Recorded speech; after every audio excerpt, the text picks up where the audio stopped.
Bismillahirrahmanirrahim. Assalamualaikum warahmatullahi wabarakatuh. Perkenalkan, nama saya Nadia Pratiwi, NPM 0319012665, kelas J. Di sini saya akan membahas tentang prosedur pelaksanaan PTK atau penelitian tindakan kelas. Prosedur pelaksanaan PTK. Sebelum masuk pada pembahasan, kita perlu mengetahui apa itu PTK. Jadi, PTK atau penelitian tindakan kelas adalah penelitian yang dilakukan di dalam kelas dengan menggunakan suatu tindakan untuk meningkatkan kualitas proses belajar mengajar agar memperoleh hasil yang lebih baik dari sebelumnya. Dalam melaksanakan penelitian tindakan kelas, langkah-langkah atau prosedur umum yang dapat dilakukan yaitu 1. Pengembangan atau penetapan fokus masalah penelitian. 2. Perencanaan tindakan perbaikan. 3. Pelaksanaan tindakan perbaikan, observasi dan interpretasi. 4. Analisis dan refleksi. Dan yang kelima, yaitu perencanaan tindak lanjut. Untuk lebih jelasnya, langkah-langkah tersebut akan diuraikan sebagai berikut. 1. Pengembangan atau penetapan fokus masalah. Pada pengembangan atau penetapan fokus masalah, di sini terdapat 4 poin, yaitu A. Merasakan adanya masalah. Permasalahan yang diangkat dalam penelitian tindakan kelas harus benar-benar merupakan permasalahan yang dihayati oleh guru dalam praktek pembelajaran yang dikelolanya, bukan masalah yang disarankan, apalagi disarankan oleh pihak luar. Permasalahan tersebut dapat bersumber dari siswa, guru, bahan ajar, kurikulum, hasil belajar, dan interaksi pembelajaran. Kemudian selanjutnya B. Identifikasi masalah. Pada tahap ini, yang penting dilakukan adalah menghasilkan gagasan-gagasan awal mengenai permasalahan aktual yang dialami guru di kelas. Berangkat dari gagasan-gagasan awal tersebut, guru dapat berbuat sesuatu untuk memperbaiki keadaan dengan menggunakan PTK. Kemudian C. Analisis masalah. Setelah memperoleh sekian banyak melalui proses identifikasi, maka selanjutnya melakukan analisis terhadap masalah-masalah tersebut untuk menentukan urgensi mengatasinya. Dalam hal ini, nantinya akan ditemukan permasalahan yang sangat mendesak untuk diatasi atau pembatasan masalah. D. Perumusan masalah.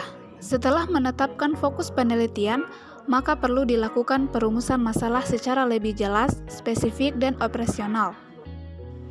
2. Perencanaan tindakan. A. Perumusan atau formulasi solusi dalam bentuk hipotesis tindakan. Agar dapat menyusun hipotesis tindakan dengan tepat, maka peneliti dapat melakukan hal-hal sebagai berikut. 1. Kajian teoritik di bidang pembelajaran. 2. Kajian hasil penelitian yang relevan. 3. Diskusi dengan teman sejawat. 4. Kajian pendapat para pakar. Dan yang kelima, merefleksi pengalaman sendiri sebagai guru. B. Analisis kelaikan hipotesis tindakan. Pada langkah ini, peneliti perlu mengkaji kelaikan dari sejumlah hipotesis tindakan yang diperolehnya baik dari segi jarak antara kondisi real dengan situasi ideal yang dijadikan rujukan. Hipotesis tindakan harus dapat diuji secara empirik. Ini berarti bahwa implementasi tindakan yang dilakukan maupun dampak yang diperolehnya harus dapat diamati oleh guru selaku peneliti. C. Persiapan tindakan. Hal-hal yang perlu dilakukan dalam langkah ini diantaranya: 1. Membuat skenario pembelajaran. 2. Mempersiapkan fasilitas atau sarana pendukung yang diperlukan. 3. Mempersiapkan cara merekam dan menganalisis data. Dan 4. Melakukan simulasi pelaksanaan tindakan jika dipandang perlu.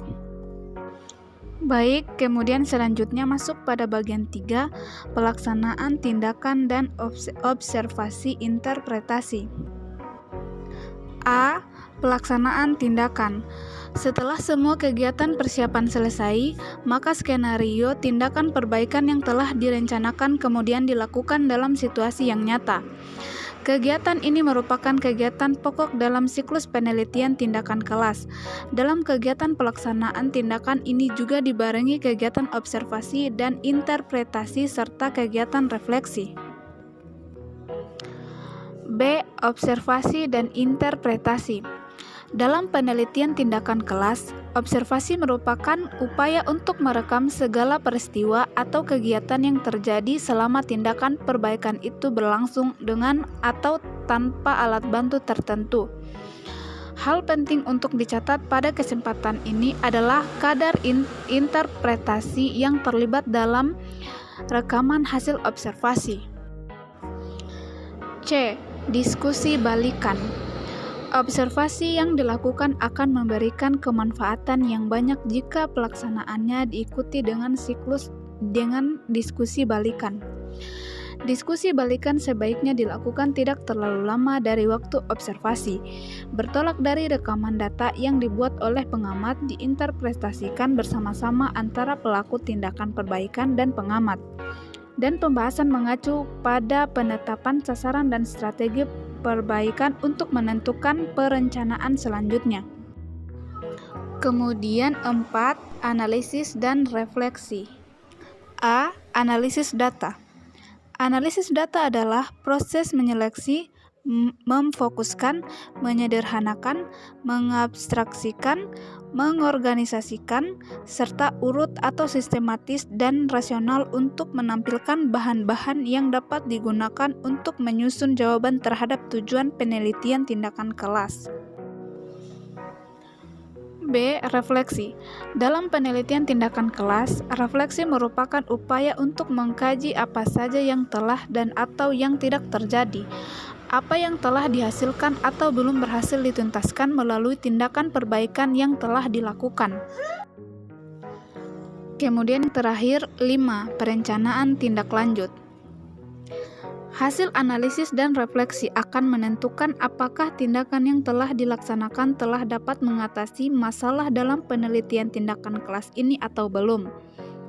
Apabila hasilnya belum memuaskan atau masalahnya belum terselesaikan, maka perlu dilakukan tindakan perbaikan lanjutan dengan memperbaiki tindakan perbaikan sebelumnya, atau bila perlu dengan menyusun tindakan perbaikan yang betul-betul baru untuk mengatasi masalah yang ada. Dalam penelitian tindakan kelas, jumlah siklus sebenarnya tidak dapat ditentukan lebih dahulu. Hal ini tergantung kepada permasalahannya. Ada penelitian tindakan kelas yang mungkin cukup dengan satu siklus, tetapi ada juga yang memerlukan beberapa siklus. Dengan demikian, sedikitnya jumlah siklus dalam penelitian tindakan kelas tergantung pada terselesaikannya masalah yang diteliti. Baik, mungkin itu saja yang dapat saya jelaskan. Lebih dan kurangnya mohon dimaafkan. Wabillahi taufiq wal hidayah. Wassalamualaikum warahmatullahi wabarakatuh.